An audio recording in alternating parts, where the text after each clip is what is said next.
салом ба ҳама бародаро, дӯстон, мухлисони футбол хуш омадед. Хайр, чӣ мегӯем? Расидем ниҳоят ба лаҳзаи муҳим. Имшаб Лигаи Чемпионҳо, бале, ҳамон бозие ки мо чанд моҳ интизораш будем. Ин он шаб аст ки ҳеҷ як мухлиси футбол набояд аз даст диҳад. Имшаб мо бозии финалро тамошо мекунем. Ин охирин бозиҳои мавсими аврупоиам ва баъд аз ин ҷоми ҷаҳон байни клубҳо оғоз мешавад. Ҳамин тавр мо дар гузариши бузург қарор дорем. Ва ман мехостам шуморо ба канали телеграми худам даъват кунам, MG футбол. Дар он ҷо мо на танҳо якҷоя бозиро тамошо мекунем, балки ҳар як лаҳзаи муҳимро муҳокима мекунем. Бале, ҳамон финали Лигаи Чемпионҳоро. Ман дар он ҷо фикраимро мегӯям, шумо фикраятонро менависен. Кайфияти футболи воқеӣ. Ссилкаи телеграм канал дар описанияи ин видео. Акнун дар ягон ҷо ба азур шунед, мо бошем сайр мекунем. Имрӯз рӯзи охирини баҳор ва маз. Имрӯз мо бозии ҳалкунандаи Лигаи Чемпионҳоро тамошо мекунем. Дар он дастаи Италия ва дастаи Фаронса рӯбарӯ мешаванд. Итолиёҳо 15 сол боз ин ҷомро ба даст наовардан ва фаронсавиҳо умуман дар таърихи худ ғалабаи каме дар мусобиқаи аврупоӣ доранд, ҳатто нисбат ба баъзе клубҳои Русия. ПСЖ ва Интер то ҳол дар бозиҳои расмӣ бо ҳам рӯбарӯ нашуданд, лекин клубҳои Лигаи 1 ва Серия А тез-тез дар дигар бозиҳо бо ҳам яфтанд. Як чиз ҷолиб он аст ки ягона маротиба дастаи фаронсавӣ дар Лигаи Чемпионҳо ғолиб шуда буд. Ҳамон ғалаба низ дар шаҳри Мюнхен ба даст омад ва бар зидди дастаи итолиёвӣ Марсел дар соли 1993 бо ҳисоби 1-0 Миланро шикаст дода буд. Ҳоло савол ҳамин аст, пас аз 32 сол оё таърих дубора такрор мешавад?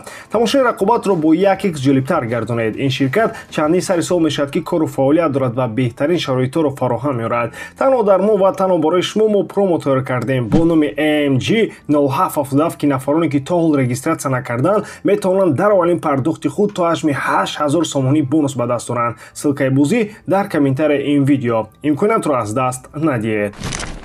Спорт ЕС хабар медиҳад ки директори варзишии Барселона Деку бо Маркус Рэшфорд вохӯрӣ кардааст то дар бораи эҳтимоли гузаштани ӯ ба дастаи машҳури испанӣ суҳбат кунанд. Мо танҳо хотиррасон мекунем ки чанде пеш маълум шуд Маркус дигар дар Манчестер Юнайтед намемонад. Клуб барои ӯ нархи 40 миллион фунт гузоштааст ки тақрибан ба қимати ҳақиқии бозориаш баробар аст. Масалан, сомонаи трансфер маркет ӯро 50 миллион евро арзёбӣ мекунад. Ҳамин тавр Юнайтед аллакай тасмим гирифтааст ки ӯро фурӯшад. Дар Барселона худи Ханси Флик ба Маркус таваҷҷӯҳ дорад ва мехоҳад ки ӯро ба дастааш биёрад. Барои чӣ? Барои он ки фикр мекунад ки ӯ метавонад ба даста кӯмак расонад. Аммо мо наметавонем дақиқ гӯем ки ин як хариди хуб мешавад ё ин ки не, зеро ҳамаи чиз аз он вобаста аст ки бо кадом шарт Барса ӯро мехарад.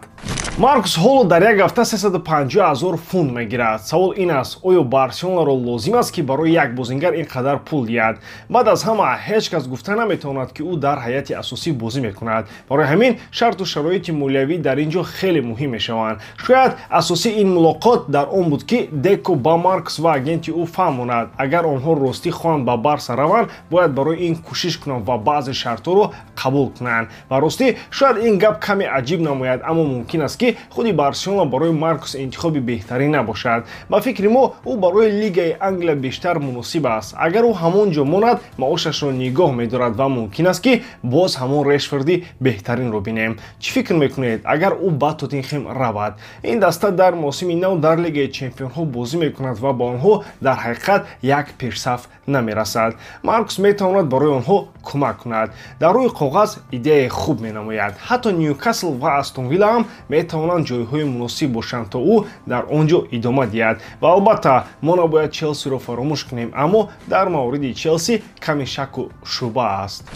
Ба назар мерасад ки роҳи боз як футболбози маъруфи португалӣ ба Арабистони Саудӣ кушода шудааст. Ин дафъа сухан дар бораи нимҳиматгари асосии Манчестер Юнайтед Бруно Фернандеш меравад. Бино ба гузориши хабарнигори маъруф Бен Джейкобс, ҳол агент ё намояндаи шахсии Бруно аллакай дар Арабистони Саудӣ қарор дорад, махсусан дар шаҳри пойтахт Эр-Риёз. Гуфта мешавад ки ӯ ба хотири вохӯрӣ бо роҳбарони клуби бонуфузи Ал-Ҳилол рафтааст. Дар он ҷо айни замон гуфтушунидҳои ҷиддӣ ва расмӣ баргузор мешаванд. Мақсади асосии роҳбарияти Ал-Ҳилол бастани шартномаи калон бо Бруно ва расман ба даст овардани ӯ то оғози чемпионати ҷаҳон байни клубҳо мебошад. Ин мусобиқаи бузург барои онҳо як имконияти беҳтарин аст ки худро ба ҷаҳони футбол нишон диҳанд. Аз ҳамин хотир онҳо мехоҳанд ки то шурӯи ин мусобиқа ҳамаи чиз ҳал шавад ва дастаи онҳо бо номи Фернандеш бозам пурхӯртар ба назар расад. Ба гуфтаи журналист, як ҷузъиёти хеле муҳим низ ошкор шудааст. Бруно танҳо то рӯзи панҷшанбе муҳлат дорад то ҷавоби ниҳоии худро ба ин пешниҳоди калон диҳад, яъне дар дар 10 рӯзаи наздик тақдири ояндаи ӯ метавонад ҳал шавад. Агар ба вазъияти имсола нигоҳ кунем, ин қарори Бруно тамоман ғайри чашмдош нест, чун мо аллакай пештар ҳам гуфта будем, агар Манчестер Юнайтед Лигаи Аврупоро набарад ва дар Лигаи Чемпионҳо барои мавсими оянда роҳ наёбад, эҳтимоли рафтани бозингарони муҳим хеле зиёд мешавад ва айнан ҳамин чиз рӯй дод. Дастаи англисӣ натавонист трофеи аврупоиро ба даст орад ва аз ҳаққи иштирок дар Лигаи Чемпионҳо маҳрум монд. Ин гуна нокомӣ метавонад сабаби асосии рафтани бозингарони калон шавад, ки мехоҳанд карьераи худро дар сатҳи баланд нигоҳ доранд. Ҳарчанд мураббии дастаи МЮ Рубен Аморим дар як мусоҳиба гуфта буд, ки барои ӯ Лигаи Чемпионҳо муҳим нест ва барояш муҳимтар аз ҳама худи футболбозон ва ҳайати даста бошад, мо бар онем, ки ин гуна суханон наметавонанд сабаби боқӣ мондани Фернандеш шаванд. Зеро вақте ки чунин пешниҳоди бузург аз як клуби сарватманд ба шумо мерасад, бепарво мондан хеле душвор аст. Маблағе ки шайхҳои Араб ба Бруно пешниҳод карданд, ба гуфтаи манбаъҳо хеле калон аст ва чунин шартномаҳо одатан як бор дар ҳаёт пешниҳод мешаванд. Ин як фурсатест, ки дигар ҳаргиз такрор намешавад. Бруно Фернандеш аллакай ба синни 30 гузаштааст ва бояд дар бораи марҳилаи дуввуми зиндагии худ, яъне баъди анҷоми футбол фикр кунад. Чунин қарордод метавонад на танҳо ба ӯ амният ва оромии молиявӣ бахшад, балки заминаи мустаҳкам барои оянда гардад, барои тиҷорат, сармоягузорӣ ё дигар фаъолиятҳо. Ва агар як рӯз футболро тарк кунад, шояд бо ҳисоби серпул дар бонкҳои арабӣ ин тасмимгирӣ барояш хеле осонтар шавад. Барои ҳамин, ҳарчанд мухлисон мехоҳанд ӯро дар Аврупо нигоҳ доранд, ин пешниҳод аз Арабистон барои худи ӯ метавонад беҳтарин қадами манфиатнок бошад, на танҳо дар сояи варзиш, балки аз ҷиҳати шахсӣ ва оилавӣ низ. Пас рӯзои наздик, шояд аллакай ҳафтаи ҷорӣ мо мешунавем, ки оё Бруно Фернандеш қарори худро гирифтааст ё ин ки не, ва агар ӯ ба Арабистон равад, ин боз як қадами бузург дар роҳи рушди Лигаи Саудӣ хоҳад шуд. ҳаводорони Реал Мадрид дар назди қароргоҳи клуб овеза овехтанд ва аз президенти клуб Флорентино Перес хоҳиш карданд, ки Криштиану Роналдуро ба даста баргардонад. Дар овеза навишта шуда буд: Флорентино, Криштиану Роналдуро биёр. Ҳамзамон хабарнигор Марко Алнасар мегӯяд, ки клуби саудӣ Ал-Наср аз Роналду хоҳиш дорад, ки шартномаашро тамдид кунад. Онҳо ошкоро мегӯянд, ки Криштиану барои онҳо шахси оддӣ нест, балки як рамзи миллӣ аст ва намехоҳанд ӯро аз даст диҳанд. Онҳо мегӯянд: будани Роналду барои мо як лоиҳаи миллӣ аст, ӯ дар таърихи футбол бисёр муҳим мебошад. Криштиану ба пешрафти Лигаи Саудӣ кӯмак кард. Мо ҳоло дар бораи шартномаи нав суҳбат дорем ва умедворем, ки ӯ мемонад, гуфтааст як роҳбари клуб, ки суханонашро Фабрицо Романо овардааст. Аммо агар росташро гӯем, чунин ҳис мешавад, ки онҳо ба шахсияти худи Роналду эҳтиром намегузоранд. Баръакс, ба онҳо танҳо номи машҳур ва образи ӯ муҳим аст, на худи инсон. Боз як изороти роҳбари Ал-Наср: мо ҳоло ҳам бо Криштиану Роналду гуфтушунӣ дорем, умед дорем, ки ба натиҷа мерасем.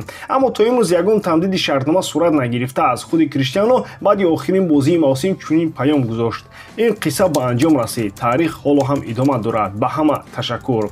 Ин суханаш вазъро бозам норавшантар кард. ҳоло сару садоҳо дар бораи ояндаи ӯ зиёданд. баъзеҳо бовар доранд, ки ӯ метавонад ба Реал Мадрид баргардад, шояд танҳо барои чемпионати ҷаҳон байни клубҳо.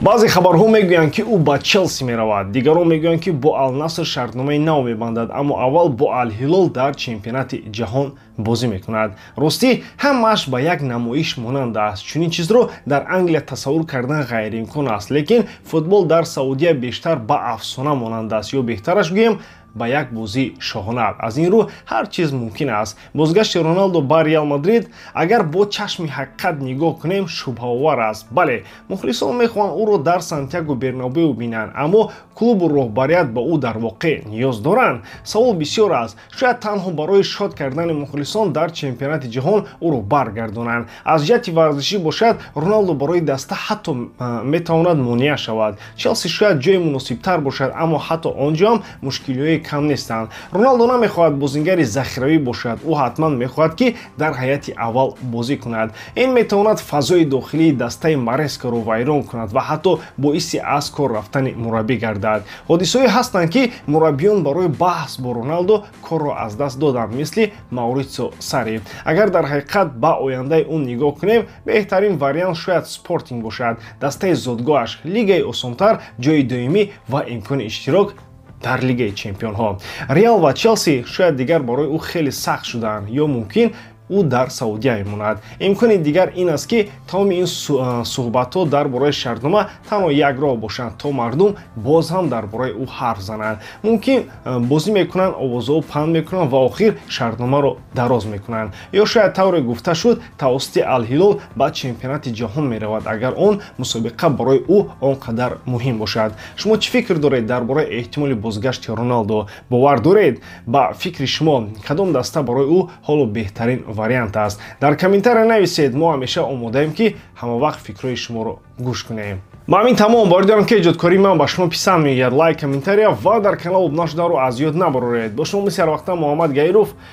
Хай бародарон, дар паноҳи Аллоҳ.